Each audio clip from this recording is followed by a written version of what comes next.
Muy buenas noches, mi nombre es Jesús Esteban Serrano Yáñez, soy alumno de la Universidad Virtual del Estado de Guanajuato con número de matrícula 24006715. Este es el reto número 5, ¿cuál es la responsabilidad del Estado mexicano? Del módulo Derechos Humanos en el ámbito internacional B2. Asesor Diana Patricia Josefina Orcasitas Hernández, de la licenciatura en Derecho, y la fecha de hoy 4 de marzo de 2026. En este reto estaremos analizando dos casos y respondiendo a preguntas acerca de cada uno de ellos. En el caso número 1, Ana se encontraba pacíficamente repartiendo panfletos a las personas que se manifestaban en la plaza de armas de su ciudad. El contenido de los panfletos versaba sobre citas bíblicas. Al enterarse de lo que hacía Ana, un policía decidió arrebatarle los panfletos y detenerla, argumentando que no era lugar para repartir ese tipo de información, pues alteraba el orden. Ana permaneció encerrada e incomunicada dentro de una patrulla durante 3 horas hasta que la manifestación concluyó. Posteriormente, el policía la trasladó a Barandilla, donde recibió burlas y calificativos peyorativos por el personal de seguridad pública. Luego de un día detenida, la dejaron en libertad. Ana denunció el hecho ante la Fiscalía General del Estado, así como ante la Comisión Estatal de Derechos Humanos. Ambas instituciones omitieron el inicio de cualquier procedimiento, por lo cual Ana acudió a la Justicia Federal, donde resolvieron incompetencia para conocer del asunto. 2 años después, Ana presentó su caso ante la Corte Interamericana de Derechos Humanos. La pregunta es, ¿consideras que existe responsabilidad por parte del Estado mexicano? Bueno, la respuesta es sí, ya que hay varios derechos vulnerados. En el caso de Ana existen múltiples violaciones a derechos protegidos por la Convención Americana de Derechos Humanos. Uno de ellos es la libertad de pensamiento y expresión, que se encuentra establecida en el artículo 13 de la misma convención. Pues Ana repartía panfletos con contenido religioso en un espacio público. La libertad de expresión protege no solo el discurso político, sino también el religioso y el de carácter ideológico. La Corte Interamericana de Derechos Humanos ha sostenido que el espacio público es un foro privilegiado para la expresión y que toda restricción debe cumplir con el test tripartito: legalidad, finalidad legítima y necesidad y proporcionalidad. Aquí no se menciona que existiera una ley que prohibiera repartir panfletos, tampoco se acredita la alteración real del orden público y se puede notar que la detención fue desproporcionada. Por lo tanto, la restricción no supera el test de convencionalidad mencionado. Otro derecho vulnerado es derecho a la libertad personal, establecido en el artículo 7 de la Convención Americana de Derechos Humanos. Este derecho fue vulnerado ya que Ana fue privada de la libertad sin orden judicial. Fue incomunicada durante 3 horas y fue retenida un día completo. Esto quiere decir que la detención fue arbitraria, pues no existió ninguna causa legal suficiente ni flagrancia de un delito. También se violó el derecho a la libertad de conciencia y de religión establecido en el artículo 12 de la Convención. Repartir citas bíblicas constituye una manifestación externa de derecho a la libertad religiosa. La intervención policial fue una restricción directa a ese derecho. También se violentó el derecho a la integridad personal que se establece en el artículo 5, ya que las burlas y calificativos peyorativos constituyen tratos degradantes.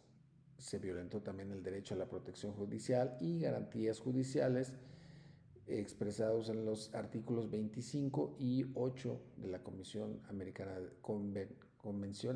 de Derechos Humanos.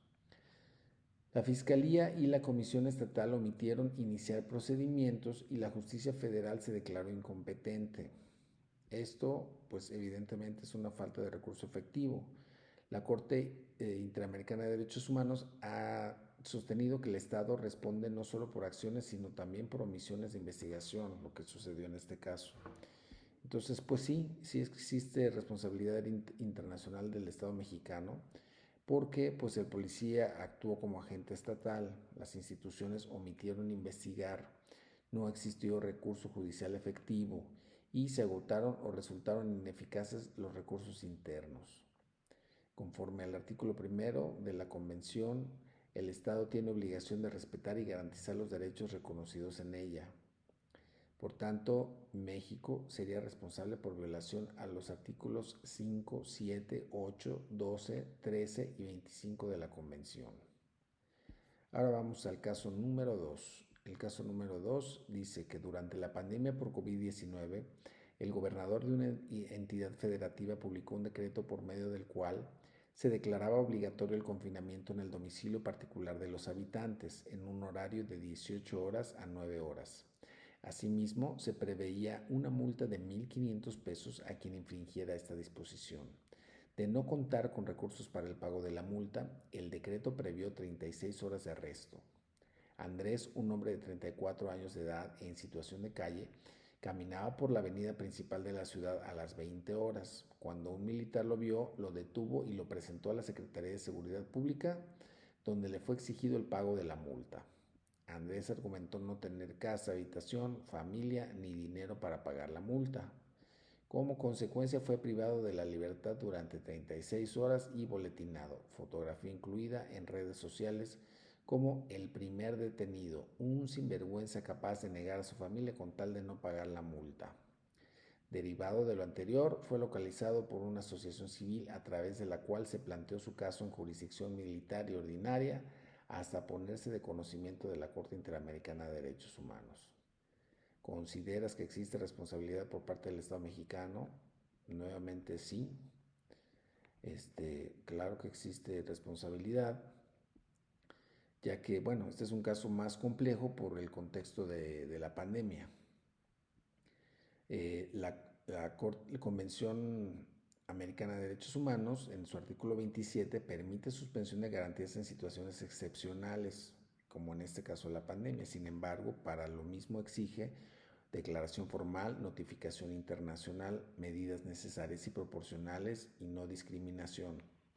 No se menciona que México haya realizado suspensión formal conforme al artículo 27 respecto a este decreto estatal. Las violaciones concretas a derechos humanos son el derecho al principio de legalidad y libertad personal establecido en el artículo 7 de la Convención Americana de Derechos Humanos, ya que el arresto por no pagar la multa administrativa pues, puede ser problemático si no deriva de una ley formal y es desproporcionado. Y pues en este caso Andrés no puede cumplir la obligación por su situación de calle, lo que lo convierte pues, en una sanción discriminatoria. También se vulneró su derecho a la igualdad ante la ley y no discriminación establecidos en el artículo 1 y 24 de la Convención, ya que la medida afectó desproporcionalmente a personas en situación de calle. El aplicar un confinamiento domiciliario a quien no tiene domicilio, pues es una medida irracional y pues abiertamente discriminatoria.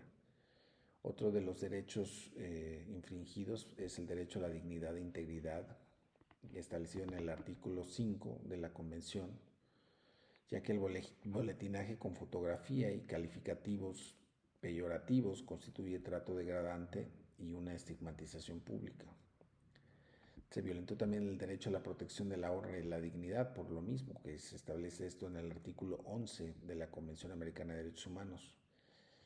La publicación en redes sociales, haciéndolo ver como un sinvergüenza, pues abiertamente vulnera su honor. Y bueno, ya el hecho de que también fue una jurisdicción militar, o sea, si el caso fue llevado a jurisdicción militar, pues por la participación militar, la Corte Interamericana de Derechos Humanos ha establecido reiteradamente que violaciones a derechos humanos contra civiles deben investigarse en la jurisdicción ordinaria, no militar. Es por eso que, pues sí se considera que existe una responsabilidad del Estado mexicano, porque pues el decreto fue emitido por una autoridad estatal, la sanción fue aplicada por agentes del Estado, la medida fue evidentemente desproporcionada y discriminatoria, hubo privación de la libertad simplemente por la condición socioeconómica, existió estigmatización pública, y pues también hubo una posible intervención indebida de la jurisdicción militar. Por lo mismo, México sería responsable por violación de los artículos 1, 5, 7, 11, 24 y 25 de la Convención Americana de Derechos Humanos. Entonces, en ambos casos existe responsabilidad internacional del Estado mexicano. En el caso número 1, la violación surge de la represión directa del ejercicio de libertades fundamentales y la falta de investigación posterior, omisiones. En el caso 2, además de violaciones a la libertad personal, se configura un escenario de discriminación contra una persona en situación de vulnerabilidad, agravado por estigmatización pública y uso indebido de coerción estatal en contexto de emergencia sanitaria. Pues ambos asuntos, conforme a la jurisprudencia de la Corte Interamericana de Derechos Humanos, podrían dar lugar a una declaración de responsabilidad internacional del Estado mexicano. Una reparación integral, medidas de no repetición, investigación y sanción de los responsables, así como capacitación a cuerpos de seguridad. Espero haya sido de utilidad mi aportación y agradezco su atención.